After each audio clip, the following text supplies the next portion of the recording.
and live right here on the Dan Romano Show. I believe this is episode number 4, if I'm not mistaken.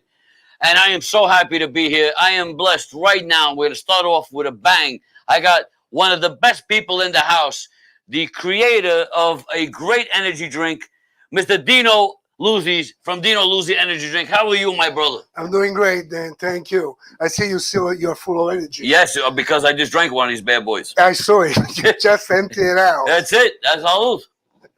God bless you. God bless you. How you doing? We're doing great. We're moving forward, and we keep expanding. So, first of all, thank you for having me on your show again. Of course. I wanted to thank all the people out there following us.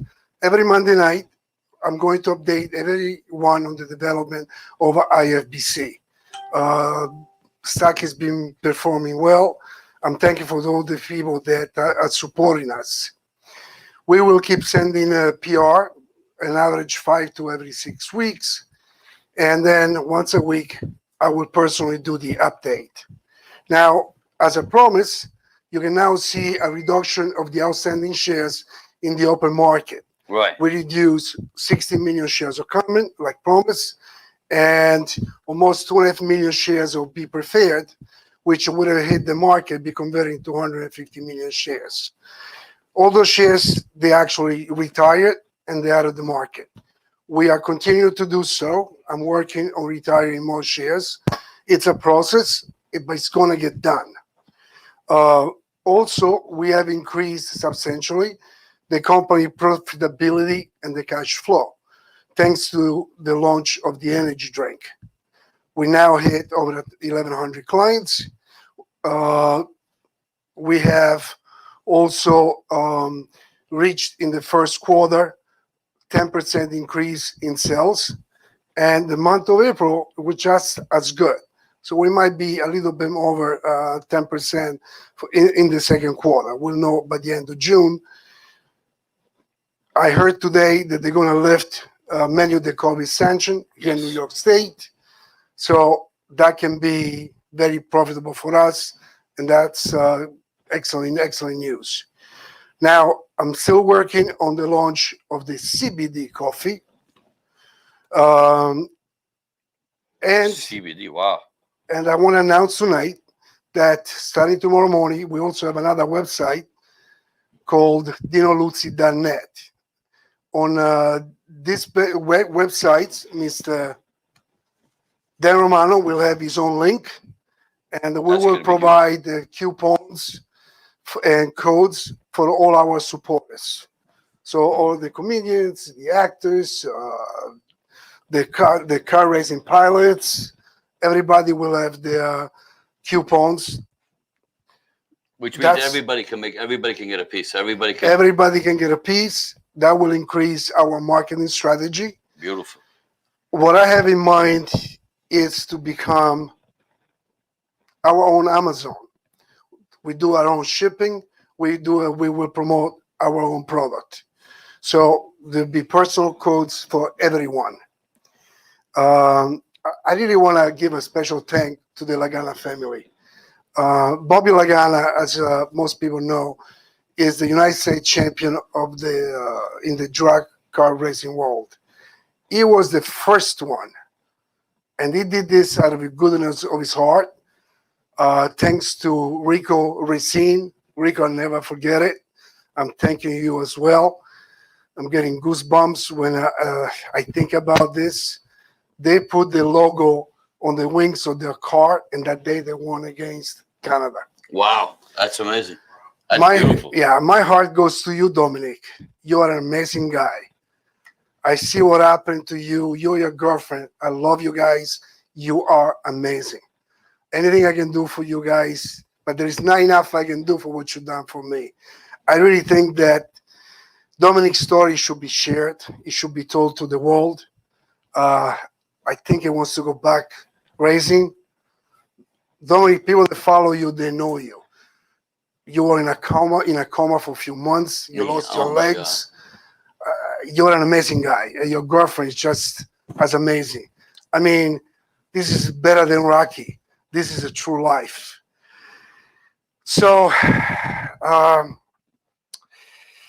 with that said, I want to summarize for the investors.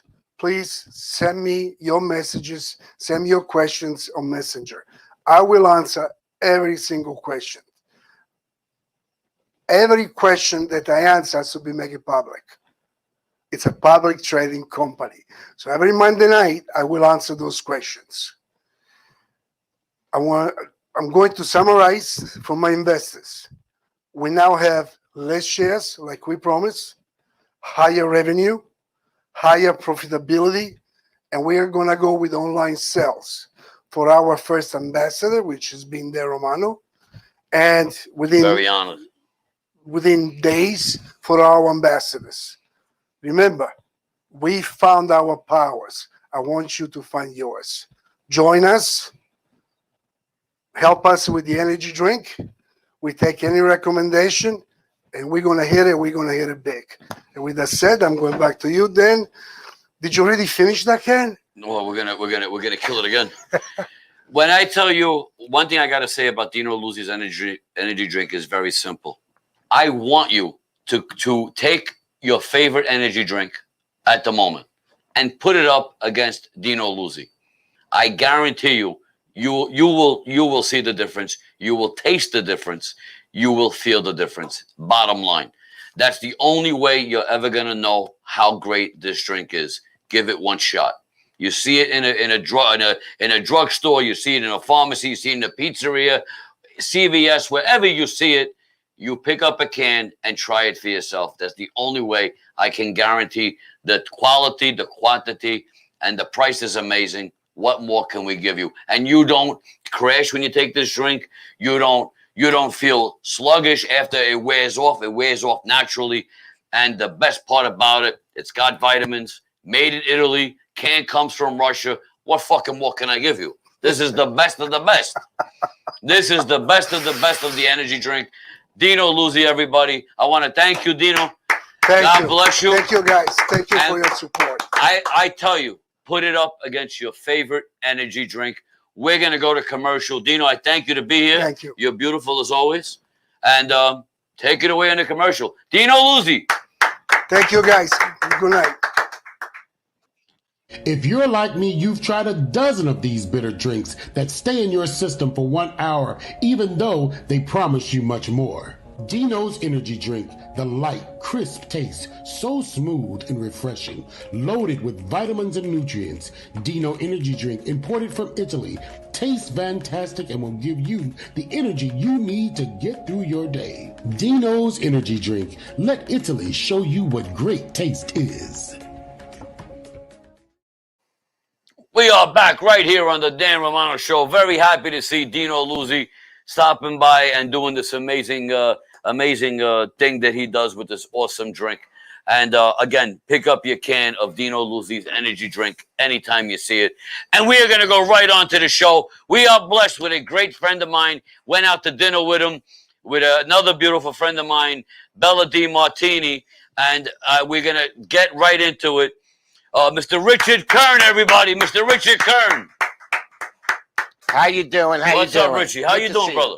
Good. I love the studio. Thank you so much. This is probably the nicest studio you've been in. It actually is. It absolutely is. And Bobby's going to let me buy into it. Oh. Bobby's going to give me 92%, but we'll talk about that another time. So that's good, because normally you change studios more than your underwear. Yes, absolutely. Bobby, you going to sell me this place? Yeah, okay. That's how you get comedy on the Dan Romano Show. But anyway, we're going to jump right into Mr. Richard Kern. Richie, how you been, brother? Been doing good. Been working, keeping busy. That's a good thing. And just getting ready to shoot your movie soon. Yes. Well, we got to come up with a name with this bad boy. Well, maybe we should have the audience pick a name. Give them a choice. I don't know. I want to settle. I want to ease them into this. There you go. So to tell you some of the cast, we have Bella Di Martini involved. We got Scott McManus. We got Frank Carrera. We have a host of other great guys. Joey Catalano is with me.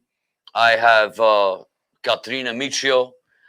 And there's a lot of others, but we'll go over the list once we get the full, everybody to sign on. Right. But wait until you see the list of other names that are going to be involved. in this awesome movie. This is not your typical mobster thing. This is not your typical, we're going to take over everything. This is something that's going to have so many twists and turns that your mind is going to be, you're going to want to know what's next. That's the whole beauty of it. So it's kind of a cross of like a drama, horror, thriller.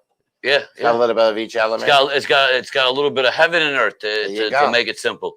Sinners and people that are good and bad. When I tell you one of the biggest people that's going to be involved in this is Bella DiMartini, because her role is going to be something that I know she's ready, and I know she's going to fucking shine in this role. But we are putting it together at an alarming rate, and we're trying, but we don't want to rush it. We don't want to do it wrong. That's the whole key to this shit. That's got to be done right. Right. And we're going to make sure that Richard Kern's going to be in the head of the steer with us. He's going to direct. Yes, Dan has trusted me, and thank you very much. You're welcome. And he's seen me direct before. I've actually directed Dan in some movies, and Dan killed it. He nailed it. He takes direction very well. Thank you. And I'm honored that you trusted me to make your vision come to life. Well, I do, and I am. And one thing I got to say about Richard Kern, working in the movie called The Streets 2, 2 or 3 of our biggest, what I thought was our biggest scenes, you have molded, sculpted, taught, made sure you were worried about the lighting, you were worried about the sound effects, everything in between. You were professional on the whole set. Well, there's 4 important things in a movie. Mm-hmm. Your picture, your lighting, right, your sound, and your editing. Which the editing you didn't do. I didn't do the editing, but you need a good editor. You're good at it, yes. So your main things are your sound, your lighting, and your video, because if you don't have a good picture, good sound, doesn't matter how good the movie is, if it doesn't look good, it's going to suck. Right. I agree. You know, just like the editing. You can do everything great, but if your editor sucks and he fucks up the movie, then it's no good. You're sunk. I agree. So you got to make sure all your elements are there. But going forth, not only did you work on The Streets 1, you worked on The Streets 2, which The Streets 2, we got the honor of taking home some great awards, which I'm very happy about to say. Well, it did. I am a producer on it. It did win Best Picture, which goes to the producers. Yes, it does. And we're very that makes proud me of an award-winning producer. If anybody didn't see The Streets 2, it's I don't know the best way to explain The Streets 2, but it's a good movie that came out with. It's about mob. It's about carjacking. A little bit of everything. Great, some fucking great models in throughout that whole movie. Just to name a few, we got Bella DiMartini. We got the beautiful Lana Asanin that was fucking amazing. We have Margarita Vargas, who I fucking miss and love. Nancy Vasquez was in that beautiful movie. Maria Rock, the beautiful Michelle Francescus, which I am going to see. I'm very blessed. Perry. Natalie, I can't forget Natalie. Natalie looked good in that fucking movie, I got to say. But some great things, and one thing I've learned is when you work with beautiful people, it wasn't even work for me. It wasn't even fucking acting. It was just me being fucking me, which is the best fucking role I could do. If you enjoy what you're doing, it's not work. Right. Yeah. I guess movie making to me is not work. That's fun. But yeah, I agree. But working with that kid, that's why I got to pick some of the great people, because you build a family, and like I know if I pull a mood out with Scott McManus, I don't have to worry. If I do it with Frank Carrera, I'm not worried. I know what the fuck to expect. I know what's going to come out of them. Working with Bella DiMartini, I'm never worried about Bella. No, she's good. Bella can't fuck up. She'll knock it out of the park. Right, and that's one thing. And Bella, next to any man, Bella makes the man look 1,000 times better. Well, Bella's very talented. Yes. That's why I picked her.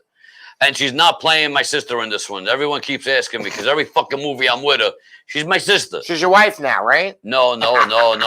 I know, just... let me tell you something. Busted. No, we're not going to give it away. But we're going to be doing some fucking high-end things, and we're going to be bringing on, in a couple of minutes, we're going to be bringing on via, I don't know what the fuck it's called, but Skype or whatever it is, whatever terminology they use. But Bobby's got this perfectly done. But we are going to be blessed with the beautiful Theresa Farrell in a couple of minutes, and she's going to be coming on to the Dan Romano show, and we're going to be sharing the stage with Mr. Richard Kern and Theresa, the beautiful Theresa from Tea Time, which you should be watching every Monday, 8 to 9 p.m. I hope I got that right. I didn't fuck it up because I'm a little stoned out with time. I think you got it right. But when I tell you one of the best shows on this market right now, Tea Time with Theresa, nobody fucking advertises better than Dan Romano. That's the bottom line. Because I give love and respect where it's due. Theresa, nobody puts harder, more work into a show than Theresa. That's a fact. That's one reason why I love her. She doesn't give up. She's a fighter, and she works her ass off to get great people on her show. You gotta love everything about this woman. She's a fighter from day one, and we're gonna be bringing her on right after these messages. We're gonna go to a quick commercial break, and be right back with the beautiful Tea Time with Theresa, and we got Richard Kern right here on my right. Can't wait.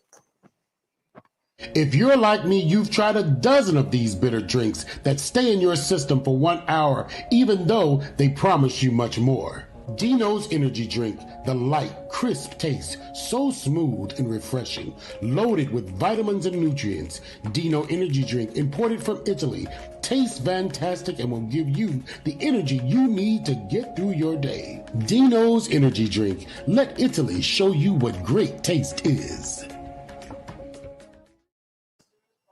All right, guys, we are back right here on the Dan Romano Show. To my right, I got the great one, director, actor, and everything in between, Mr. Richard Kern. And with us, we're going to be blessed with a great girl, Tea Time with Theresa. In about 2 seconds, she'll be popping on if she picks up the damn line. I think she's got to have some tea first before she gets on, right? It's tea time. She's a guinea. She don't drink tea. Oh, that's when she's going to drink she's the a Dino coffee girl. Drink. There we go. All right, we're going to go right on with the show with Mr. Richard Kern. Move to your left, Dan. She's coming in the middle of us. Oh. We're going to squeeze her in. Oh, there. look at this. There we go. Hi. Look at the technology. Look how we squeezed her in How the are middle. you, Theresa? You doing? How are you, beautiful? I'm great. Thank you for having me. Oh, are you kidding me? I've been dying to have you. I'd rather have you in person, but this works too. Thank you. You know, in my mind, the way I'm looking at you right now, I have my hand behind you, and you're not here though. He's trying, but he's. I keep trying to grab you, but you're not. I don't feel you. Uh-oh. It's like the movie Ghost. How are you doing, beautiful? I'm doing well. Hey, Richie, how's it going? Good. How you doing? Good, Have you ever thanks. worked with Richard Kern yet? No. Not yet. Not yet. I think you're going to be working with him soon. Okay. There you go. I'm in. I want to say one thing about Theresa from. I keep calling you Theresa from Tea Time. I'm sorry about that. Hey, that's okay. Okay, She's used to it. but one thing I want to say about you, Theresa, as a friend, I love everything about you. You are one of the most hardest working women in this internet radio world. I guess that's the correct terminology. And the way that you work every day to get your hosts, to get your people, to do it. I don't do a tenth of what you do. And I couldn't even fathom how to fucking do it anymore. I try. I really try. I am very proud of you. Yeah, thank you. I do. I appreciate it. I like what I'm doing, and we'll see how long we keep going, you know? Well, I think we're going to keep going for a long time, Theresa. I think everything, especially with the COVID-19 going, almost gone, thank God, right, Kern? Yeah, well, it seems that the COVID-19 will be done by July 1st. I get perfectly timed. It's unbelievable. It's amazing. But, I feel my heart goes out to all the other countries that are fucking dying over there. India, oh my God, I feel so bad. Anywhere where you can't get fucking air, something's wrong. Something's fucking wrong. I didn't know it was that hard. We got fucking we have oxygen in fucking fish tanks everywhere in the world. Think about that. And people can't get it in their fucking lungs. Yeah. Yeah, Well, I'm just glad we're able to send them the ventilators or the vaccine or whatever they need, that we're able to help them. You know, it's sad. It shouldn't be happening anywhere. Well, I'm going to do something that you never would think in a million years. I got to thank Biden. I'm not a fucking Biden fan, but you have to give credit where it's due. Are we getting into politics? No. I'm just saying. I'm very happy to say that my country, America, has been doing so much to help those in need. That's it. Yeah. That's it. No matter who the president is, I'm very thankful to know that that's going on with my country. That's it. I don't like talking about politics. You see, I call it politics, Dan. Oh, okay. Yeah. Yeah, that makes sense. Yeah, that's what it is. Politics, agree, and I'm I a Richard agree, and I'm a beautiful. Dick, so it all works together. It's true. It's true. Well, Theresa, tell me, how's everything going with you? How's your acting career going? Anything going on? I think I actually just submitted a self-tape beautiful.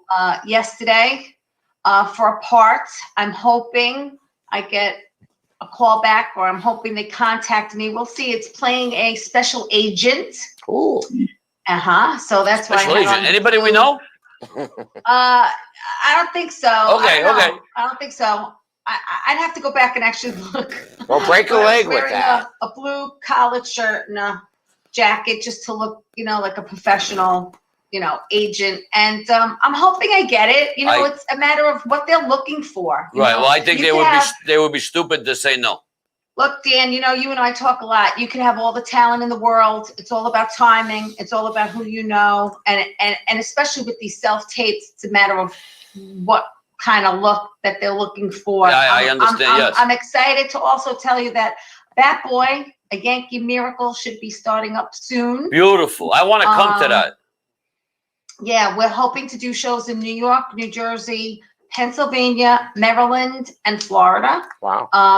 And it's nonprofit. All the money we raise goes to people in need. That's Phil. Phil was the name. Phil Negron. Ray. Was it Ray? I haven't seen Ray in years. Ray, and all the money's nonprofit. So it goes to someone who, we did it for a girl with cancer. We did it for a gentleman who had ALS. It really is a labor of love. It really is. That's a beautiful thing. Yeah, and I'm hoping to do 2 independent films. I'm trying to wrap up scenes that we didn't get done because of COVID. I'm working on a documentary with a friend, and I'm also doing something else that hopefully, if it happens, it will be very big and hopefully really help with my career. What kind of indies are you working on? It's an independent film. I can't say too much about it, but it's about, I could tell you a little bit about it. A friend of mine, her sister, and you know what? You can relate to this, Rich, because my heart goes out to you too. But my girlfriend's sister was murdered 41 years ago. I'm so sorry. I'm sorry to hear that. She was taken, held for 3 days. Wow. And her body was found in Bayshore. And no one was ever brought to justice. Yeah, I know how that is. So we're hoping by the time the documentary is done, God willing, the killer will be found and the family will have some kind of closure. Well, I didn't know that. I'm sorry that you're going through that, and I will pray for it. Oh, may I have the girl's name? Her name was Eve. Eve. And the reason Theresa said I can relate to this is because back in 2005, my brother Bill was murdered in his video store in Brentwood, and they still haven't found the scumbag that. And my heart goes out to you. And I'm also working with a private investigator, and I'd love to see if we could help you too, Rich. That would be great because we do need closure on this. Absolutely. Well, if I may, not to cut you off, I just want to say hello to a couple of people. Everybody, thank you for watching. Please share this on your pages. Everybody say a prayer for Theresa's beautiful, what's her name? My friend's sister. That's friend's sister. Friend's sister. Yeah. What's her name again? Eve. Her name is Eve. Everybody say a prayer for Eve. May her attacker and killer be found and brought to justice. I'm so sorry that anybody has to go through that pain. Yeah, it happens. I'm sorry for you, Richie. Of course, I've known this for you many years. Unfortunately, it happens more than we know, and there's so many cold cases out there, so many, and too many. I'm hoping that we bring some stuff to light, and those cold cases can become closed. Yeah. For everyone out there. It's hard. It's hard. It's hard with all the technology they have. The good thing is that they could find a bullet to match a gun 20 years later, and then that's how sometimes they get lucky with that too. So it's not the easiest thing in the world, but we do pray that that can happen, to be honest. Yeah, I'm excited to be part of it. And, Well, how are you doing in this Bat Boy? I mean, I saw your character. It's beautiful. You're a firecracker on that stage. I play 2 characters in the first part of the play. Yeah. I put on a dark wig and I play Ray Negron's Aunt Olga. Right. And it's a very dramatic scene. I find my son shot dead. Oh, wow. People, my girlfriend Grace was looking around because, people in the audience were actually crying. And I'm like, good, because I want their heart to break with mine. Right. But I feel Which means bad you did a leaving good everyone job. crying. Exactly. So Exactly. You got the audience to respond to what you want. I love watching you, Theresa. I love watching you on stage. I mean, when she does, nobody does more characters than Theresa. Dan and I did the one together when I was at the bar, and I actually got to improv that scene, which I love doing, Sarah, there's no better than Sarah Martin. Yeah, Sarah lets you do that. Sarah's like, this is the situation, just go with it. And I think like by the second or third take, I had everyone laughing, and she's like, cut, that's the one we're going with. And it's fun when you get to play. Absolutely. And, you have a little bit more leniency going on. Yeah. So and then in the second half of Bat Boy, I put on the blonde wig. Yes. And, the boobs are up and out. That's my favorite part. I know. And I play the marshmallow salesman's girlfriend who Billy Martin actually punched out at a bar. Wow. And that scene was written a certain way. And at the end of the scene, I took it upon myself to improv it. And actually, my reaction was, if these marshmallows are popping out of his body when he falls down, because he's a marshmallow salesman, my comic instinct was to pick them up and start throwing them at him. And the audience goes nuts. They start laughing hysterical. And I'd be honest with you, I don't know if people realize that I do both characters because I look so different. Right. Well, that's another compliment if they don't know it's you. Yeah. And then I was lucky to work with our friend Peter Gaudio. Love Peter. Murdered by the Mob, which has been a long running show in Manhattan. And I had to put on a gray wig and be the mobster's wife. Were you Pete's wife? No, I wasn't Pete's wife.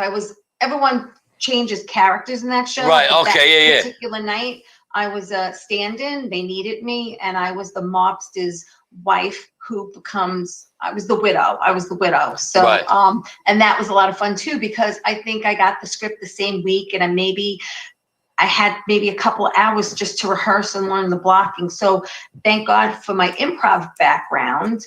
I really was flying by the seat of my pants. And I had people come up to me that night and they're like, oh my God, you were freaking hysterical. You were so funny. And I was like, thanks so much. I said, this was my first show. And they were like in shock. They were like, what? Well, you're a pro though. You know that. I mean, look, I pull stuff out of my ass sometimes, but I get it done. Well, I like to do that to you once in a while too, but you don't let me. We are blessed with the wonderful one right here, Theresa from Tea Time and Mr. Richard Kern. I think Richard Kern should direct you one day. I think this is gonna happen. I love to be directed. I love, me. Just put me if I directed you, it'll have three letters on the show. X. But like I said, Theresa, what you do as a comedian, as an actress, the way I look at you, the way I see you is you actually combine the two to do your act. Yeah, pretty much, because I love doing characters. And I love characters. I think I do. Well, I do a feminine douche commercial, which I love. I play 3 characters. I play like a valley girl, and I play my grandmother, and then I play a lesbian construction worker, and then I do a New York lottery commercial, which gets a lot of laughs, and I like that one too. So I like someone. I always said I'm a character actor, and someone said to me, never ever ever say you're a character actor, like ever. Was that Paul Bond that told you that? I don't know, but I don't know what the big thing is. I mean, I guess. Ronnie Marmo, who I had on my show a few weeks ago, like he said, he goes, I don't like to say I teach acting. I like to teach living. because you're really living the character. You know what I'm saying? And if you're acting and if you're in your head and you're acting, you're really not living the character. Right, and I think that was a huge statement, you know? That makes sense.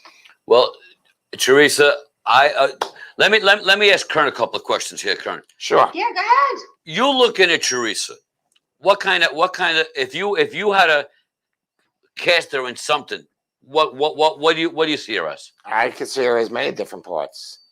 Besides prostitute, what else? Besides, what else could she make? She could definitely play a prostitute. Could you? Can you do a good job playing a prostitute?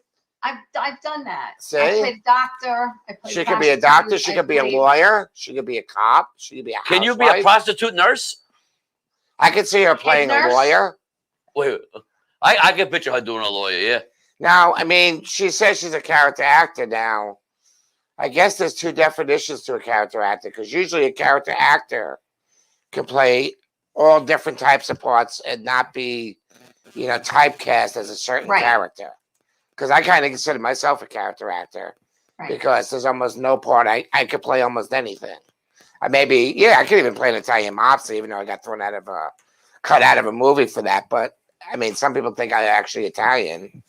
So mainly it just depends on your acting skills and if you're willing to actually do your research to become that character. Right. Because like she said, acting is living. You're recreating a role of a character, whether it's a real character or it's fictional. Right. You're bringing that character to life. And if you're not good at it, and if you can't bring things from your own life into that character, you're not going to be good. That does make sense. Because I'm sure you could say a lot of things. That's why, like when I direct you, remember with that class, and I told you to think of certain things. Yeah. And even though it aggravated you, but you just fucking nailed it because you got the feelings and you had those things like if it was your own kid, you just got angry and it just showed. And that's what you got to do as an actor. Even if it hurts you, if that's what the scene needs is tears and some things like that. You have to do whatever you got to do to bring whatever it you out. got to do to bring that tears and whatever to the part. Yeah. You need to relate it to something in your life. Otherwise, absolutely agree.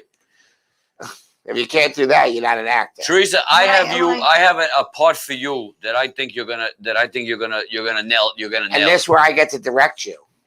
Cool. I don't want to tell you your part, but I think we spoke about it at one time. You mentioned it a couple of times. And I'm gonna a few. And I'm gonna make sure that that it gets implemented in there, because I think this part for you is gonna. I think you're gonna fucking rock it. I have no doubt.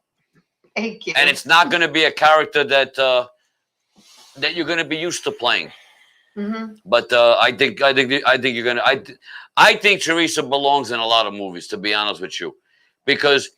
I think we all do. Well, that's true, yeah. But the reason I say about Theresa is because she's dedicated, she's loyal, she's got the time to do it, she'll make the time to do it, she'll fucking study the part backwards and forwards, probably 90% more than most people will. But that's what makes a great actor. Yes. That's why she's good. But and I'm sorry to say this, I think you get overlooked, Theresa, and I'm sorry to say that. I think you're fucking time. There's a lot of talent. Listen, there's a lot of talented people out there. Yes. Yeah. This isn't like comedy where you can, get some stage time. Comedy. I'm not saying comedy's easy. Not everyone should be doing comedy. But the point is that if you go to an open mic, you can get up on stage.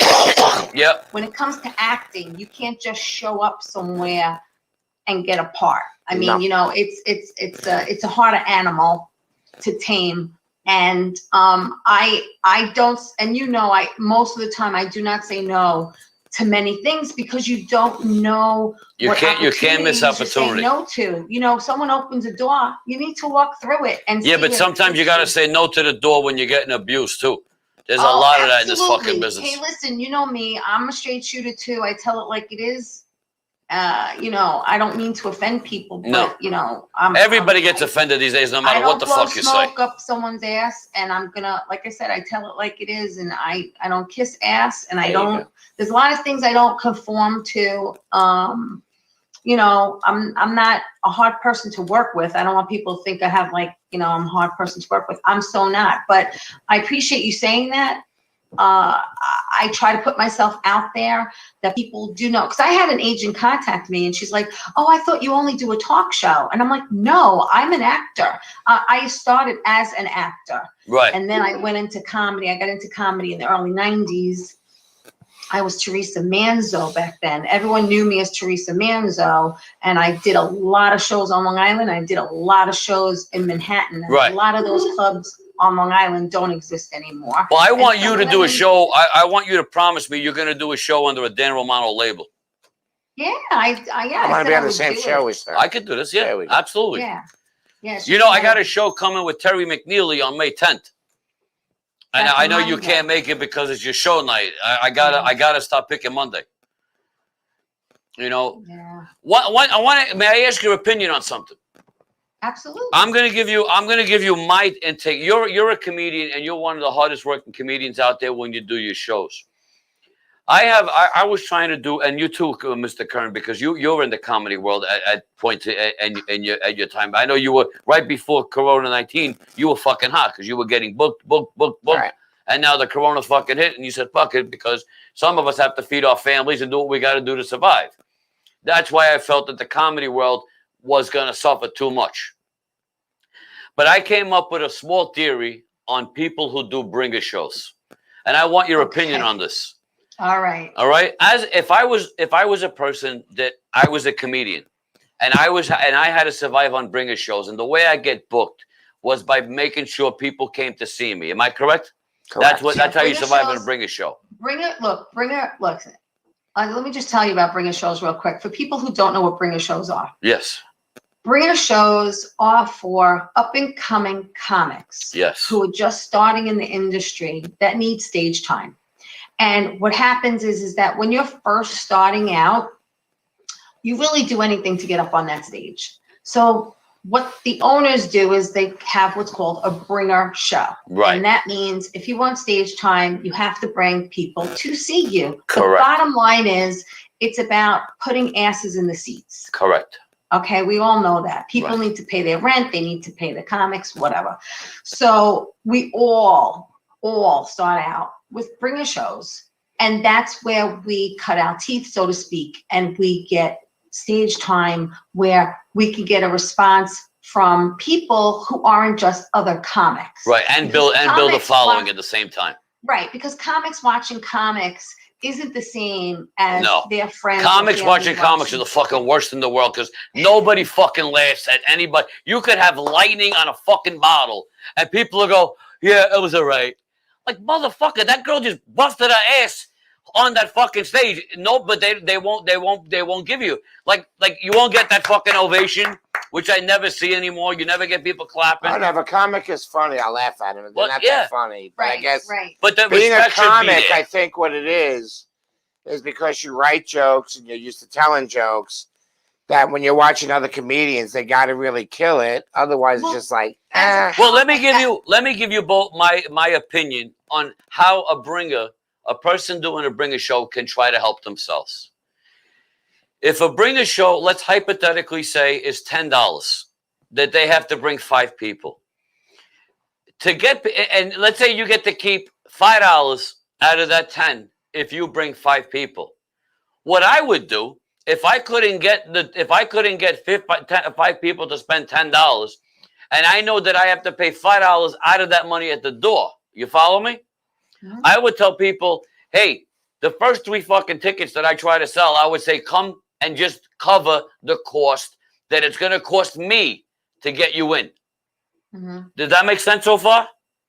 Mm-hmm. Once you secure your number, then you could start charging people the right price. But to get people through that door, if you're worried about not being able to bring anybody and working for free, then why not fill up the seats and build up your own name and reputation at the same time while you're practicing your comedy? So this is why I like your idea. You pay everybody, Dan sells out the show no matter what. He pays all his comedians accordingly to whether you're the headliner or you're a host or you're doing a little act. But at least everybody gets money. So even if you're going in doing a 6-minute act, if Dan gives you $25, $30, you're way ahead. Look, it's nice. It's nice when comics get paid. Yes. They feel appreciated. I can't see a comedian doing all that work and going home with a fucking bite of buffalo wings. The worst part is when you're doing a show like that, you get told you got to bring 4 people minimum. But if only 2 show up, you don't get paid shit. Right. Then you say, well, shouldn't I at least get the $10?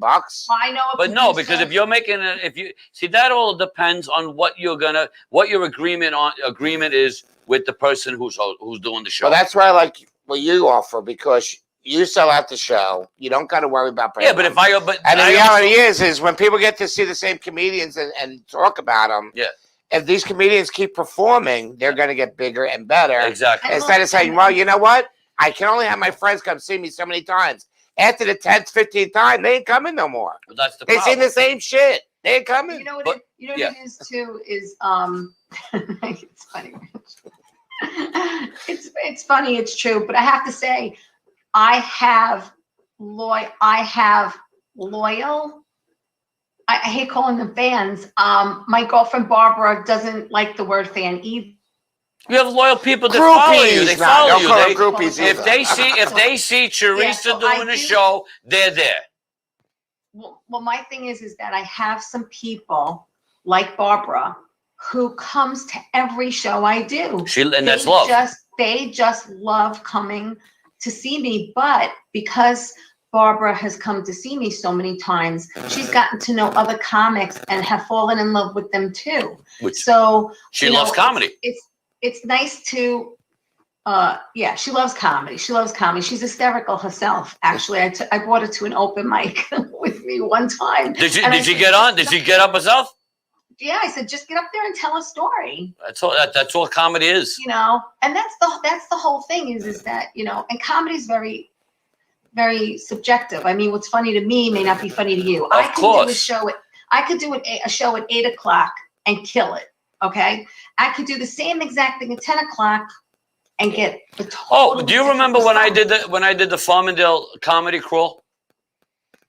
Yes, I do. When I did the Farmingdale comedy crawl, I had 3 different places with 14 comedians, and everybody who saw, let's say, Chris Roach, he was phenomenal. He was phenomenal. One person drunk will say something else. Keith Fitz, phenomenal. Another guy, another side, but the same act, and everybody will get a different opinion. You might not get to hear the punchline. The comedian might be off on the punchline, and people don't get it. But but comedy, the mixture that a comedy has. But it's also the way your audience reacts off you too, because if you're not, as a comedian, when you write your joke, you know where those laughs are supposed to come in. Right. And if you're up there and those laughs ain't coming in, or like the one show I did before everything, I was the 3rd comedian. Right. And every comedian after me got heckled. Right.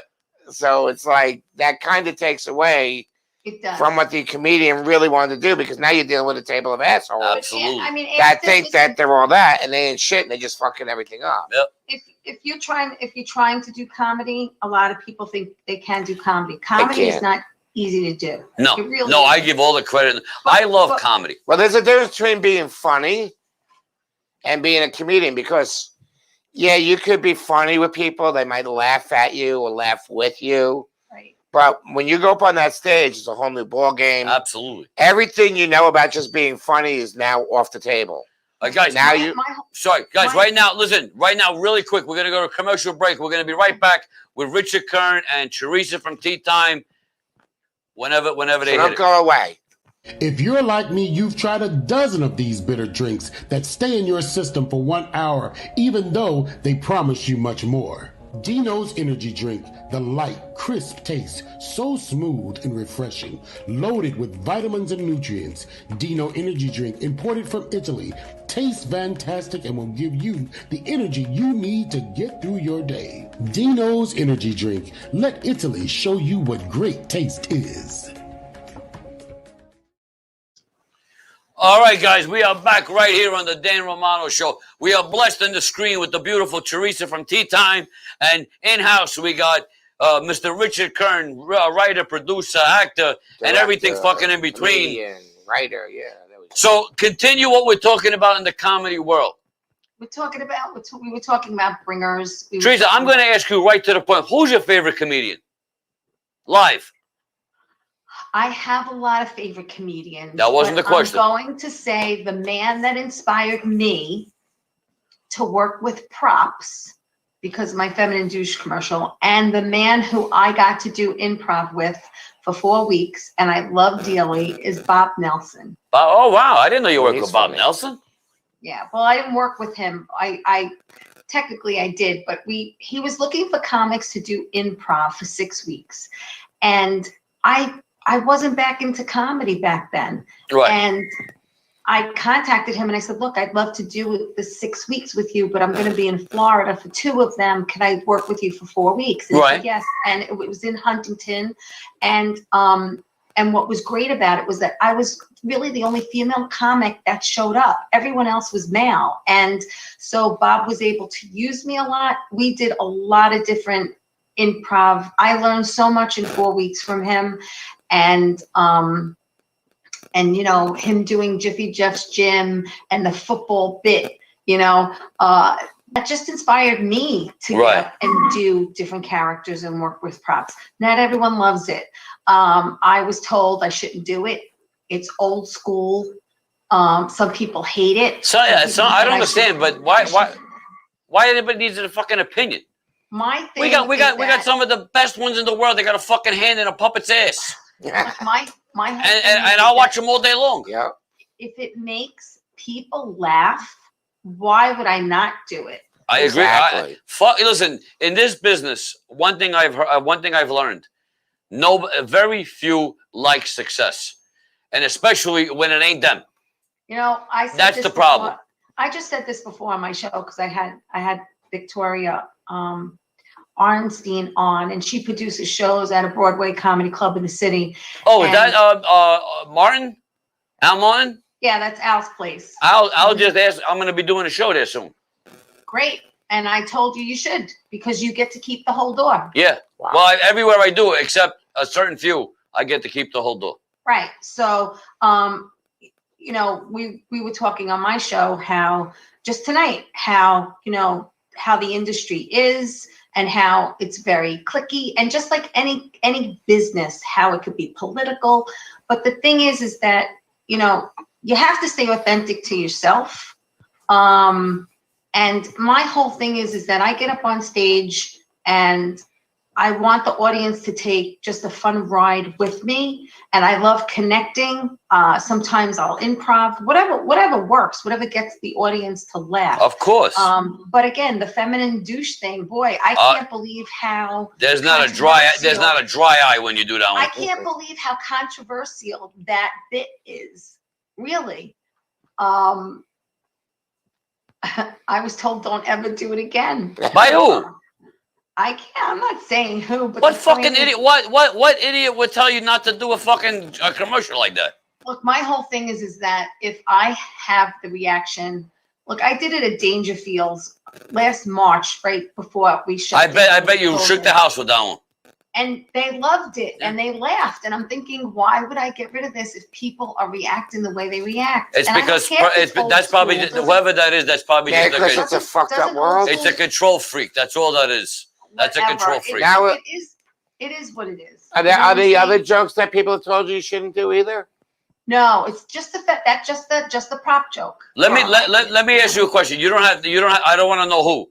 But does this place ever have people go in and say fuck, do like a rated R comedy and shit like that? Do they ever have rated R comedians in this place? Yeah.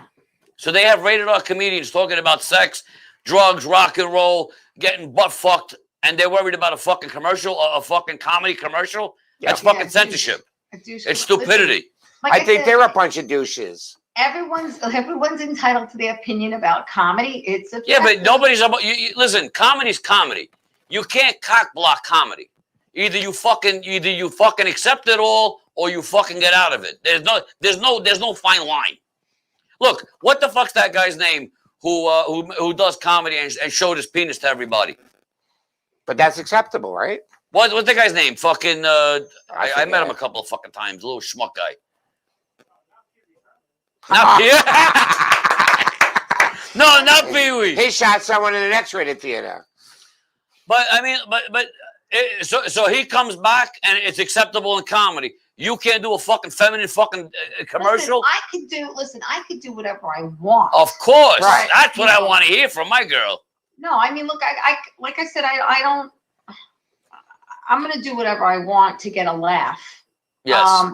And my whole thing is that if you've seen me do it and you've heard the response to it, why wouldn't you want me to include it? That's what I'm confused about. And I think there's nothing. Listen, whoever the fuck it is, even if it's a friend of mine, I have no fucking idea who it is. But that's just a fucking cock block. That's all that is. I'm sorry. It is what it is. I'm just giving you an example about how comedy works. Comedy's very cliquey. It's very cliquey. Yes. Well, either a joke is going to make them laugh. A lot of people use the same comics over and over and over. Oh, I know so many who they fucking live on. They live on a 4-minute fucking shoot. Put up new blood. Put up new people. I think they're scared to. And the other thing that pisses me off is that you have comedians out there who've been busting their asses for years. Yeah. Who are friggin' funny. Yeah. And who aren't given the opportunity. It's all about who the fuck you know or who you blow. Listen, seems that way. Then you have other comics who are doing friggin' comedy 2 minutes and they're headlining or they're MCing. Well, it's because listen. Sometimes it's because he or she has a face. They have a following. Look, one thing I learned about the comedy world, it's a business, and when you treat but a lot of people don't understand this part. This is the part that people get fucking confused. When you treat it like a fucking business and you treat it the way it's supposed to fucking be, anybody can be successful in this fucking business if you're fair. You have to be fair across the board. You can't be a dick. You can't be 99% dick and then 1% you want to be a fucking sweetheart. To me, it doesn't work. Right. That's why I don't work with everybody on my shows. I pick people that really like comedy, I'm very fair with everybody. I tell everybody, this is what I can fucking pay you. This is what you're gonna make, but I'll do everything on my power to guarantee you a full stage. The one thing that I was hoping COVID would teach everyone. No, it made everybody fucking worse. Dan, is to be kinder to everybody and to like back each other up. Okay. Petty bullshit is just it's a waste of time. It's just a waste of time. Yeah, but my whole thing is if someone's succeeding, I literally feel happy for them. Yes, and that's the way it's supposed to be. But I can't say why can't that be me? Because that means it's not my time. No, it means you have a bunch of fucking people who want to cock block you on your way up. Listen, even if they do, I don't look at it that way. Well, you have to look at it with truthful eyes, Theresa, and that's the fucking problem. Nobody should fucking tell anybody in the fucking comedy world that you don't belong, that you don't fucking make it. Nobody should have that fucking authority to have that fucking mouth. And I don't give a fuck if it's somebody's season. I don't give a fuck if it's Collins or whoever the fuck's out there. If Eddie motherfucking Murphy told me that, I get mad. They have the authority and power to put on stage who they want to put. Well, that's why there's fucking 2,000 other fucking places to do comedy in. Whoever the fuck it is. I understand that. And people are scared. People are scared to do certain things or say certain things. What is it? A fucking, now we have a comedy mafia? Well, you kind of do. We got mafia in the... How come I don't fucking know about it? We have mafia in the comedy world? Come on. But I have a joke I was told I shouldn't tell. I'm just saying that there are a lot of comics out there that are scared. That are scared, yeah. Well, maybe because they depend on a certain place or a certain person or a certain thing to fucking feed their family. But look, I'm doing fucking comedy. I'm doing bigger shows in fucking places you never saw comedy. We're doing 68 fucking people on a fucking Monday. On a fucking Monday. Dan, I had a producer tell me, I said, hey, so-and-so, I'd love to do one of your shows. Right. And he said to me, won't happen because you worked with this producer. And because you worked for that producer, I won't put you on any of my shows. But that's a cock block. That's just one person who, and they have the right to do that if that's the way they want. But soon, if that producer, is that producer me by any chance? No. All right. It's not You were the other It has producer. nothing- I was the other it has nothing to do. This is someone else I'm talking about. Yes. She said, because you worked with him, I will not. But you know what? But that's wrong. It's wrong. It's stupid. But I said to him, first of all, I did his show because he asked me. Right. And then I stepped in to MC for him because his MC didn't show up. I assumed I'm emceeing a show. You pay an MC because of an MC. Of course. But we did not. We had no time to negotiate. The minute I said yes, I hit that stage and I did 2 shows that night. 2. Right. And at the end of the night, I go up to the bar and I said to him, look, I said, usually, just like the other MC who didn't show up, I get paid. And he said, I can't do that. I can't do that. What? And I'm thinking, I saved your show. I emceed 2 of your shows. No respect. So And so now you have to walk away. So you know what, Dan? I learned I will not work with that gentleman again. Okay, I just You won't do blacklist it. them, but you have the right to do that, beautiful. And told the other producer, look, I'm not ever working with him again. Right. But that guy still doesn't put me on his shows. And Well, I you know mean, what? he has the right to do what he wants, but to me, it's stupid. Look, It's just stupidity. Everybody who produces a show has the right to put on whoever they want. Of course. Listen, in this comedy world, if you got to feed your family and you're gonna make $100, Listen, you're not feeding your family doing comedy unless you're Kevin James or DL Hughley or friggin' somebody who is a warm-up comic for a talk show. Then you can feed your family. Theresa, I don't know. I disagree with you on that because I know ones that are making $400, $500 a day. And if I get booked 4 fucking times a week, I could feed my family on $2,000. So I don't want to disrespect you on that. No, and these people are not that big of a name. No, what I'm but saying they're is good. most comics. Most, yes. If you go to a weekend show, you have your MC, you have your feature, and you have the headliner. They're all getting paid. Of course they are. But Theresa, let's just do statistics. Let's say it's $50 a head. At $25 a person, somebody's taking in $1,200. For $1,200 on a sold out fucking show, even during the COVID-19 in a fucking room that holds 58 or better, there's plenty of fucking money to be made. Plenty of fucking money to be made if you do it right. So you pay your fucking headliner $150, $200, and you go down the list and you pay to fucking everybody else between 75 and 25. There's plenty of fucking money if you do it right. Even if you throw a comic who's just starting out or who's been doing it for a couple, even if you throw them $25 for freaking gas money, do you know how appreciative they are? Of course, because they're supposed to be fucking making money. They're doing it as a job. Comedy is not just comedy, it's a fucking job. But when you start out in comedy, you don't make dick. Nobody makes money when they first start out in comedy. Wait. I have people that they gotta pay their dues. I agree with you, but I have people that worked on my shows first fucking time and they got paid. What fucking better feeling can you give a comedian? What better feeling can you give a fucking comedian a first time popping their cherry on a fucking stage, a paycheck? You give him him or her inspiration, you give them fucking money, and you give them a way to fucking keep doing what they love. That's what comedy's supposed to be, in my opinion. A friend of mine did a dinner show. Okay, yes. A dinner show. And she emceed. She stepped in and emceed because she was asked to at the last minute. And there was a big headliner name, okay? And I think a feature. She emceed. And I said to her, you make sure you get paid because I know the headline is getting paid, the feature's getting paid. You're doing them a favor stepping in. You make sure you get paid. And but you know as well as I do, and I'm sorry to cut you off, certain people, if they get a chance to fuck somebody, they will. It's simple. This is the nature of the beast. And if you make a contract with somebody and somebody says no and somebody says yes, then I never say it's not fair because you agreed to it. You know, but to me, anytime you do a fucking comedy show, you're supposed to know how much time stage you're gonna fucking do, how much money you're gonna get paid, and if it's a bringer show, how many people are there to see you. Well, I never did a bringer show yet. I hope I never have to, but I don't like bringer shows because I think everybody deserves to get something. I can't see a person traveling fucking a half hour and say, here's a fucking buffalo and good luck. I can't do that. That's not me. If I'm making money, rest assured, everybody else is going to make money. That's the way. You're an exception to the rule, and I think that's why people fucking hate me. People aren't happy. People are not happy that you're producing comedy.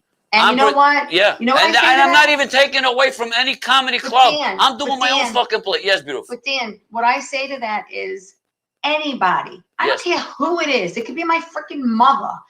Anybody can produce a comedy show. Yes. Okay? That's it. Yes. And that's it. And everybody else, do your own friggin' thing. Why does everyone have to get up in arms about who's doing what? I think the more people that do comedy, it's beautiful. Because they're jealous, that's why. There's no room for jealousy. There's no fucking money being there. There's jealous of what? What the fuck is there to be jealous about? I'm happy. If I see a friend of mine or even somebody I don't like getting a big fucking thing, I'm happy for them. Why? Because I don't got time to fucking hate them for fucking being successful in what they love doing. So God bless them. They worked for it. Even the people that don't fucking like me. I want you all to be as successful as you can. Feed your fucking families. I don't want to read about I owe child support for fucking 8 years. Pay your bills. Be fucking happy and do your comedy. That's the way life should fucking be. Look, the bottom line is that most comedians, yes. I'm not talking about the ones who make a living doing this, but most comedians have a real job during the day. Yes. And they do comedy at night. The ones that do it for the love of comedy are the ones more successful because they're doing it for the love, not for the fucking money. Absolutely. The other ones that are scrounging and fucking clawing their fucking way, I want to work with them. I love working with them. I do. Well, say again? Yeah. We got Theresa, I love talking to you today. You are fucking beautiful, and I can't wait. Thank you for having me. Theresa, you are an inspiration to my show, and I can't wait to see you. I haven't hugged you in like 3 months now. Give her a virtual hug. It's been a long time. I'm just gonna tug myself under the table and call it a day. There you go. And Richard Kern, you are fucking awesome. Thank you, sir. He shook my hand after I tugged it. Oh God! Now I got dick on my hand. That's all right. You got dick on your. You got dick in your name. There was a sanitizer. Yeah, I am a dick. We already know Use this. it. But Theresa, thank you so much for being on the Dan Romano Show. Everybody follow. I'm glad you had me on. It's good seeing you. Give a plug in for your show. Tea Time with Theresa. It's every Monday night right here, 8 o'clock on Strong Island Television. 8 to 9. 8 to 9. 8 to 9. 8 to 8:55 technically. But yeah. Tune in at 8 o'clock. Theresa, we love you. Richard Kern, thank you so much for being on the Dan Romano Show. And we will see you next week right here live on the Dan Romano Show. Everybody, drink your Dino Luzzi energy drink, and God bless you all. Peace out, world. Everybody watching, thank you very much, and I send my love. And May 10th, tickets, 516-756-2753 for the Dan Romano 50th Birthday Comedy Bash, starring Terry McNeely and a host of some other phenomenal comedians, including Keith Fitz and Kathy Arnold, and so forth and so on. Many others. Bring it down, the Dan Romano Show. I love you all. Good night, world. Good night, Theresa. I love you, baby girl. Good night.